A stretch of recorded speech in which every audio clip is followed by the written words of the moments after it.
Hi everyone, Jane here. Thank you so much for watching today and welcome to everybody. Today I have decided to do the very last double page spread in my Etchr B5 cold pressed journal. It's the last page, but it's actually at the front of the book because it was the pages I missed at the beginning because they didn't quite align properly because of the way that they always stick these books, but I really wanted to use them up. And I decided I would do some grid art journaling because a lot of the pages in this book have been colour studies, and I thought I want to make a really abstract page or a spread where I just really throw a lot of colour at things. So I've titled the video Making Art or Making a Mess because sometimes I feel that when you do abstract art or abstract art journaling, people do feel that maybe it is making a mess. And to be honest, that is sort of the point for me, is that I can just let loose. And so that's what I'm doing here. I'd already stuck down my grid. It's not perfect. It was a bit higgledy-piggledy. It's not equal. It's not even totally straight lines. But I just got that painter's tape down, and now I'm using my gouache from Holbein. And the colours that I am using are amber, Gardenia yellow, Safflower red, and also the rich antique gold. And they're all from the autumn set in the Iridori collection. And I'm using my Princeton over wash, and I'm just adding water and I'm just going for it. I was truly not overly overthinking this at all. So once I'd laid all the colours down and really gone to town, I'm going in with my flat brush from Prince Neptune, and I started doing some lines, and then I thought, actually, I think I'm going to do some gold splatters because, you know, gold and splatters just go together. And then I'm just going in with the flat brush and just dabbing on some colours. So I wasn't thinking at all, which was lovely for this project. So as I had the squares and I'd done this really sort of it is abstract, but I mean very loose, very non-geometrical background. I thought, do you know what? I feel like I want to add some geometry to this. So I grabbed this stamp set from Be Crafty. Now, I don't think it's one that's available anymore, but Be Crafty are a company based in the UK. I'll list, as always, what I've used in the description box below, but I don't add links because I'd never know what's available or where it's available or which companies are still even producing things. So I like to use what I have in my stash, so I recommend that everybody else does exactly the same. So I got this set of squares. They're sort of like a sketchy square. They may have even been called sketchy squares. I don't really know, to be totally honest. And I started off, I was using the archival black. It wasn't stamping particularly well, so I switched out to the Versafine Clair in Nocturne, which is basically black. And I find that that is a juicier ink pad quite often. It just seems to be a bit more not vibrant's not the word, a bit bolder in its blackness. I still struggled, but to be honest, it's because I'm in this journal. The rest of the journal is full up. It's right at the front of the book, but the rest of the journal is full, so it was a bit tricky to stamp. So I just went with the medium and the small of the squares, and I was being a little bit more mindful when I did this part. I was thinking about where I put them, and then I wanted to get out another product that I don't use an awful lot. So today was also about using things that either I'd bought recently, like the gouache, or things that I've bought reasonably recently but I don't use that much, and these are the Neocolor ones. So these are the ones that are not water soluble. They are more of just a normal wax crayon, but they're very highly pigmented, like all Caran d'Ache products. And because I'd used all those warm tones in the background, I wanted to create a contrast with some cool tones in blues and greens. So I'm not going to list what colours I've used because I didn't really pay much attention. I was just grabbing the ones that sort of fit within that sort of the brief, so to speak, if you can call it a brief. And I'm just going in and I'm colouring the bits of the different squares in the different squares in different colours, if that makes some kind of sense.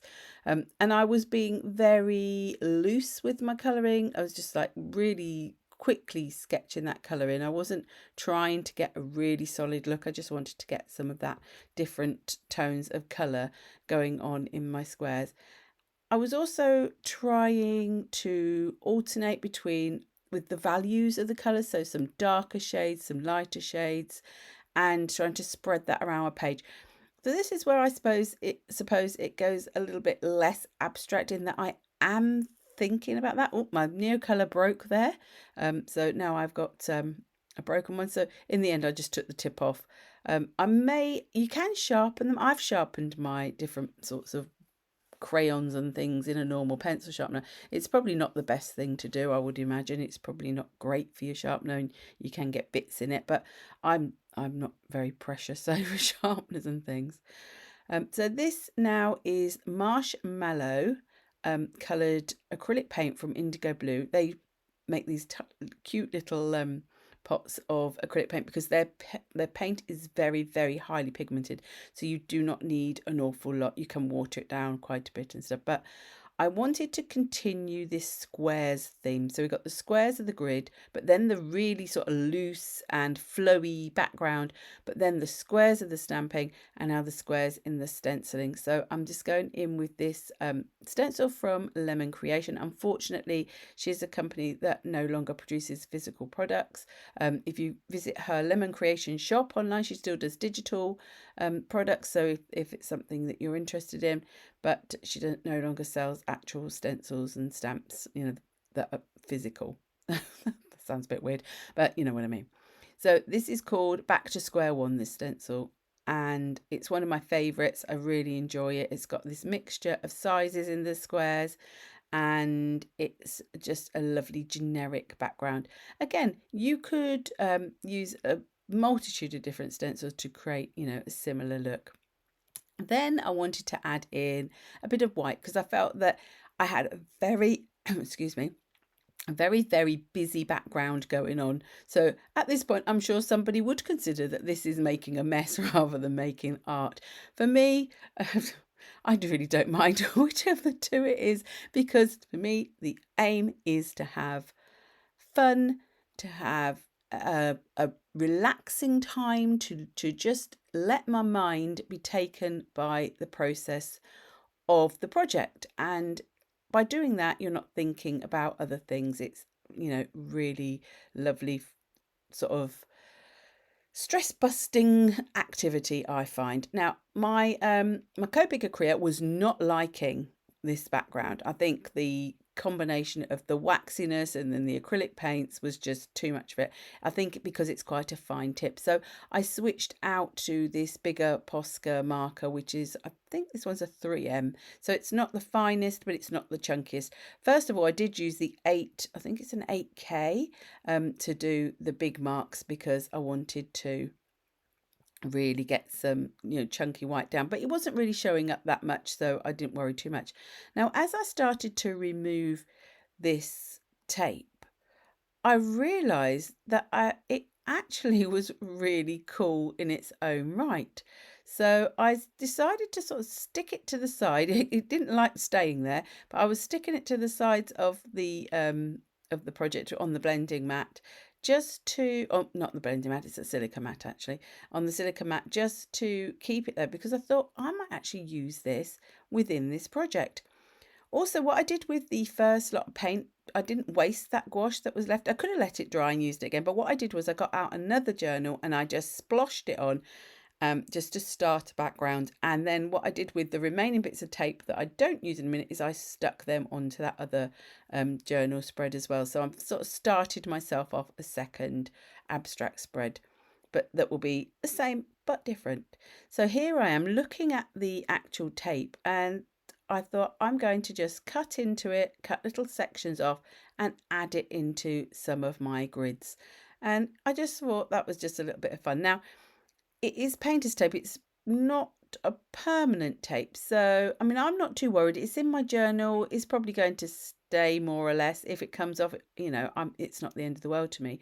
However, if you was worried about that, you could add a little bit of glue to the back of your tape, or afterwards go over it all with something like a matte medium just to, seal it all in. Like I say, I wasn't too worried, so I'm just popping it in and like leaving it to do its thing. So I didn't want to add tape to every single one. I was trying very hard to add different lengths, but I think I just was in a groove where I was probably just cutting the same sorts of lengths all the time. And I was also aiming to have some going horizontally, some going vertically, and get a decent sort of spread across the whole of the double pages. And I really, it made me feel quite good because it felt like, oh, there's something there that would have gone in the bin and I've just used it. So it feels like a little bit of an achievement to have used up something else within my journal spread.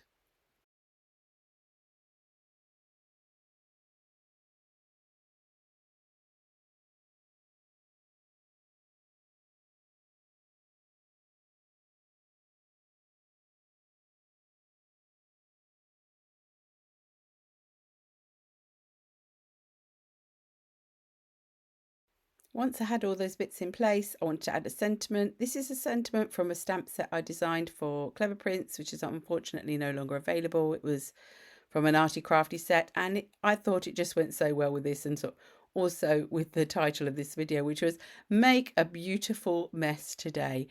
And I think that's my main message on this channel, is just do what makes you happy. If you want to just splosh paint in a journal and seeing the colours, seeing the patterns, seeing the effects makes you happy, then that to me is a beautiful piece of art. So I hope you enjoyed this video today. I will add some photos at the end. You will also see a list of my lovely super supporters, my YouTube members, who give me a little bit of an extra support each month. A big thank you and shout out to them as well. And if you have enjoyed the video, do please give it a thumbs up. Leave a comment if you would like to, because that all helps with the interactions that YouTube love to see. If you see that hype button as well, if you can click on that, that really helps, because it gets the videos spread out in the algorithm even more. And if you haven't already subscribed and you think this is the sort of content you would like to see, then do please hit that subscribe button as well. So once again, thank you so much for watching today, and until the next time, bye bye.